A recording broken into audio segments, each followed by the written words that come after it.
Shalom. First and foremost, I want to give all praises, honor, and glory to Yahweh, Bahasham, Yahweh Shai, Bahasham, Bracha Kodesh.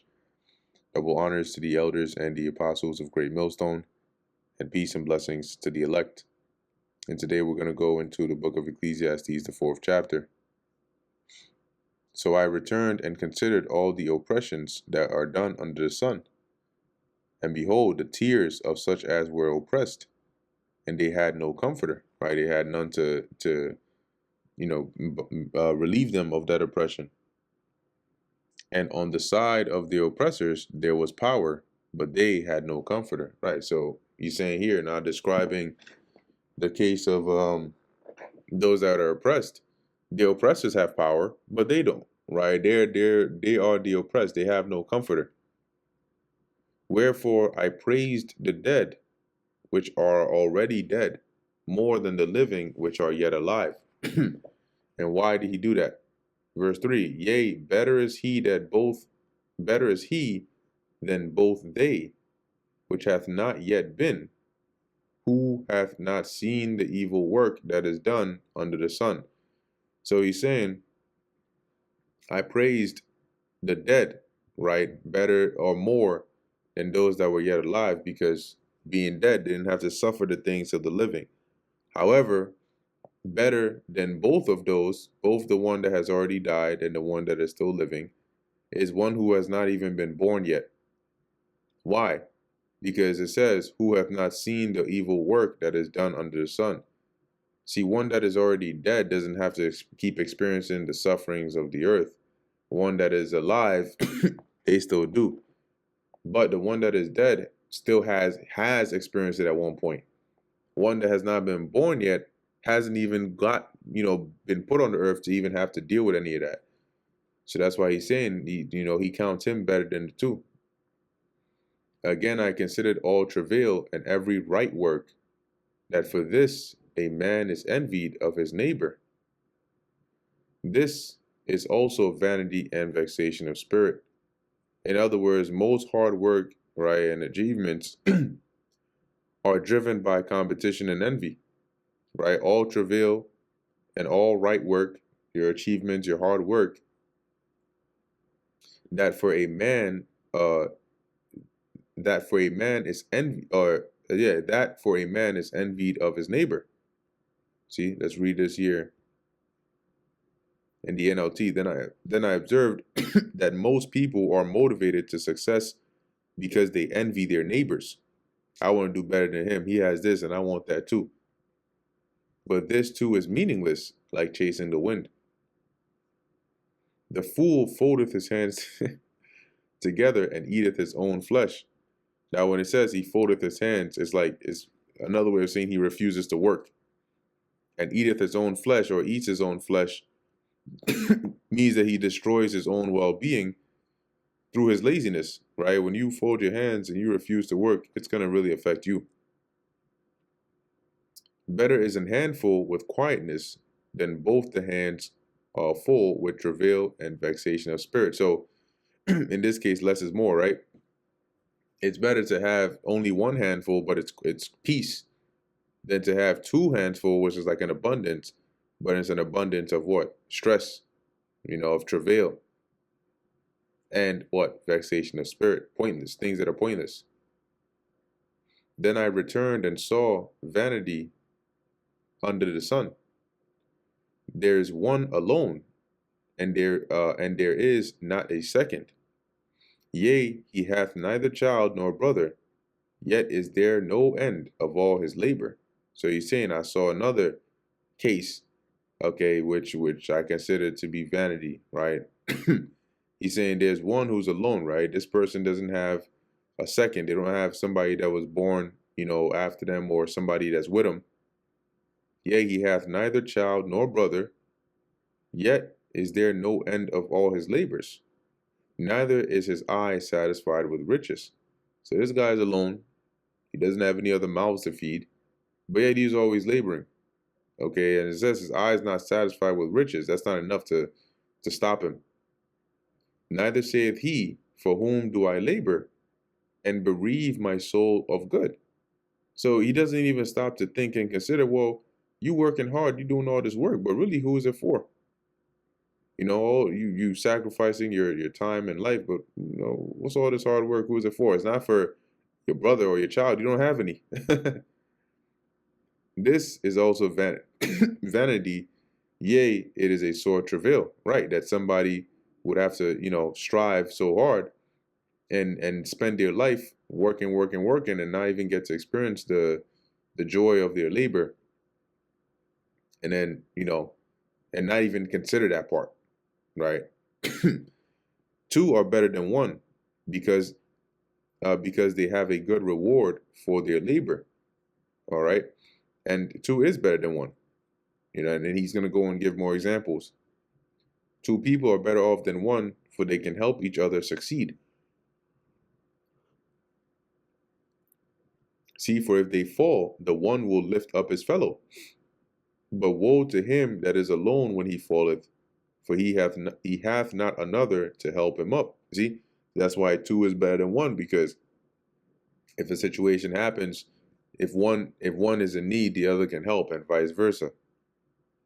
Again, if two lie together, then they have heat. But how can one be warm alone? That's the body heat, right? If two are lying together, they can keep each other warm, basically. But if you just by yourself, how are you gonna warm yourself up? And if one prevail against him, two shall withstand him. And a threefold cord is not quickly broken. Reading this in the NLT, it says, a person standing alone can be attacked and defeated, but two can stand back to back and conquer. Three are even better, for a triple braided cord is not easily broken. Right, and that's the advantage of having three. Okay, you can definitely more than defend yourself. You're not at the mercy of just being by yourself. Better is a poor and wise child than an old and foolish king, who will no more be admonished. See, that's how bad it is to be caught up in your head, that you're not willing to hear correction.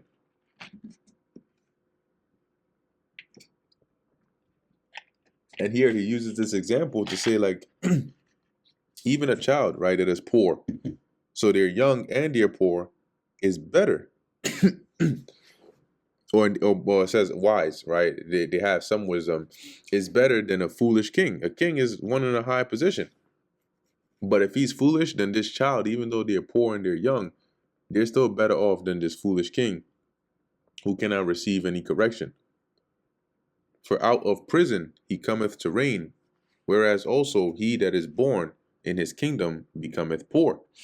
Right? So now he's dealing here with the example where you can have one, because he has that wisdom, out of prison from a low state, he can rise up to the throne.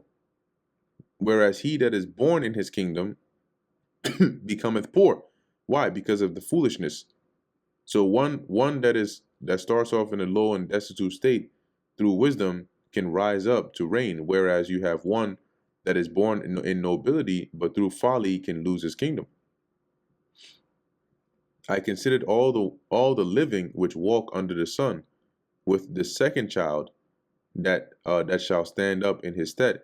And basically what he means by that is he observed how people shift their loyalty. Okay, they once supported the old king, right? Continuing with that example, and now they're rallying behind this young child, right? Considered all the living which walk under the sun, with the second child that shall stand up in his stead. Let's go up a verse. It says, such a youth could rise from poverty and succeed. He might even become king, though he has been in prison. But then everyone rushes to the side of yet another youth who replaces him. See? Verse 16. There is no end of all the people, even of all that have been before them. They also that come after shall not rejoice in him. Surely this also is vanity and vexation of spirit. Now, on the one hand, the truth in this statement is that in terms of the actual, peoples that the Lord has created, there is no end of them. There's not going to be a time when they all just, that's it. They cease to exist. No. But in context, basically what Solomon is saying when he says no end of all the people is the new king has a massive, like this whoever it is that they're rallying behind, there's like no end of the support that he has from the people. Okay, as it says, even of all that have been before them, they also that come after shall not rejoice in him. It's the same point of how one day you can have support, and on the next people can just shift their loyalty like that, right? So yet, even though he may have all this support, those that come after shall not rejoice in him, right? As we just read that, meaning that the future generations won't even care, right? The same one who at one point had all the support, eventually, people are just gonna ignore him, right? Endless crowds stand around him. That's the no end of the people, his supporters. But then another generation grows up and rejects him, and rejects him too. So this is all meaningless, like chasing the wind.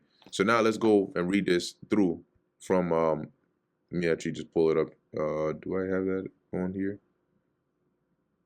Oh, I have to do it from the top. Okay. So let's look at this in the NLT.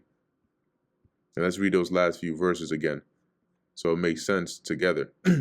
So Ecclesiastes 4:13, the futility of political power. It is better to be a poor but wise youth than an old and foolish king who refuses all advice. Such a youth could rise from poverty and succeed. He might even become king, though he has been in prison. But then everyone rushes to the side of yet another youth who replaces him. Endless crowds stand around him, but then another generation shows up and rejects him too. So it is all meaningless, like chasing the wind. Yeah, because it's one day you're in power, you're being supported, and the next, somebody new has come on the scene, and now you're being either overthrown, or your time is up. Your 15 minutes of fame is up. So nothing is really permanent. And that brings us to the end of the book of Ecclesiastes, the 4th chapter. Lord willing, that was edifying to the elect. In closing, I want to give all praises, honor, and glory to Yahweh, Bahasham, Yahweh Shai, Bahasham, Bracha, Kodash. And until next time, Shalom.